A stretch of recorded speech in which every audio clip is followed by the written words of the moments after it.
Andrew, first Maria, you are one of my favorite divas. Couldn't give her the top spot even for this. Just One of. it's fine. Did you feel that if any diva or wrestler has success outside the WWE, that the company feels they didn't create it for the diva or wrestler, then they are done with that person and don't want anything to do with the diva or wrestler? Case in point, yourself, Stacey Kilburn, Mickey James. I think it's more if you become too smart and you're like, wait, this isn't right, that's when you're usually gone. Really? Yes. Like the fact that I gave them my music 3 years ago and I said, hey, let's do something with this. It'd be a great way. Let's start something kind of like Pussycat Dolls-ish. Mm-hmm. Take my music out, I'll perform, we'll have a couple of the girls background dance that were dancers for like for the Miami Heat or for wherever that are in the WWE now, have them background dance for me, we'll have a whole troupe, we'll do it for different events, it'd be great, girls can make some money, you know, we'd actually have an identity, it'd be wonderful. Hell no, can't do it. So when I came back with my music... They didn't give you a reason? Because the girls... Who make a lot of money though. They like money. But apparently, the whole, the girls don't make any money off of merchandise. Yeah.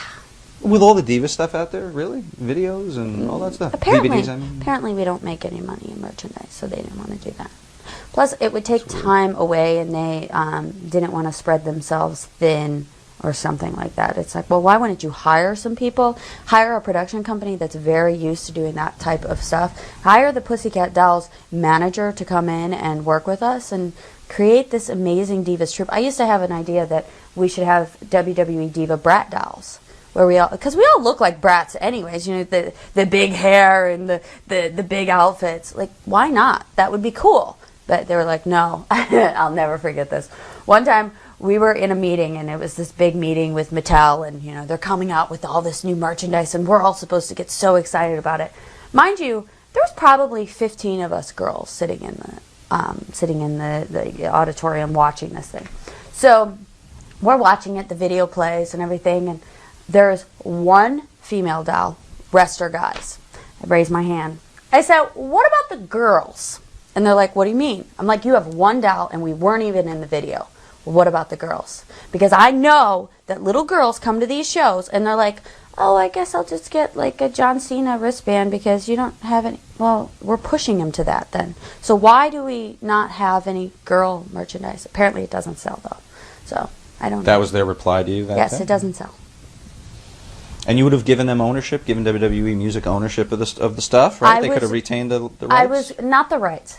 That's part of the reason I think I was fired. But I was going to give them, you know, partial, you know, I was going to give them a portion of it. Mm-hmm. And if they were going to market it, I'd give them a portion of the money. Like, why wouldn't I? That's retarded if I didn't. Yeah. It's a huge marketing machine. But when it came down to it, I wasn't willing to give up everything, especially after I put in all my own money to my music. They didn't pay a dime into it.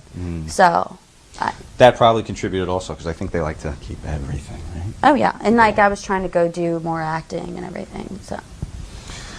All right. Steven Generali, Kayfabe Memories, do you think you were poorly used in WWE? Not until I was moved to SmackDown. Once I was moved, that's when I was like, this is boring. Okay, Jeremy from Palmdale, California. Many former WWE superstars have stated it feels like a weight has been lifted off their shoulders after receiving their releases from WWE, including Charlie Haas, Jim Cornette, and others. Do you share these feelings? Was working for WWE a burden? Do the positive memories of the company outweigh the bad? Positive memories always outweigh the bad. You have to look at it that way. But I did feel like a weight was lifted. I was sitting down at breakfast after meeting my tax man when I got fired. So I was sitting down for breakfast, and I was, you know, just eating, and I got a call from someone. Hello. I'm like, okay.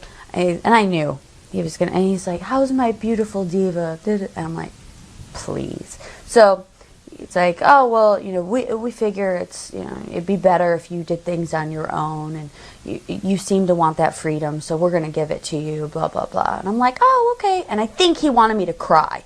But I wasn't going to cry. I was happy. I was like, wow, I don't have to go on the road 200 to 250 days a year, and wow, I can do whatever I want, and wow, you know, it was just Is that amazing. how he put it to you? We're going to help you get what you want and fire you. And I was like, we're going to let you do what you want. I'm like, okay. thank you, I guess. I could have done whatever the fuck I want to do anyways. Oh, that's great. Slick Chris, would you ever return to WWE? Yes, in the sense that I would come on for like one-offs. You know, come in, do something, especially if it was for charity. Because WWE does great things for charity. There's people in the company that are good people. Mm-hmm. I would say 90% of the company is amazing. That 10%, not so much. But the rest of the company, amazing. I mean, there are people in the company that, I can't name names, have still helped me afterwards. So I always have to say thank you to those people, because they're 90% of the company are good people. It's just that one portion that I'm like, what are you even doing here? You don't love wrestling, like, you just love money. And like, that's a disconnect for me. Have the McMahon family been good to you? Yeah, they always were great to me. Okay. Vince actually wrote me an email after I was released. He's like, he said thank you so much. He said that he really appreciated everything I did for the company.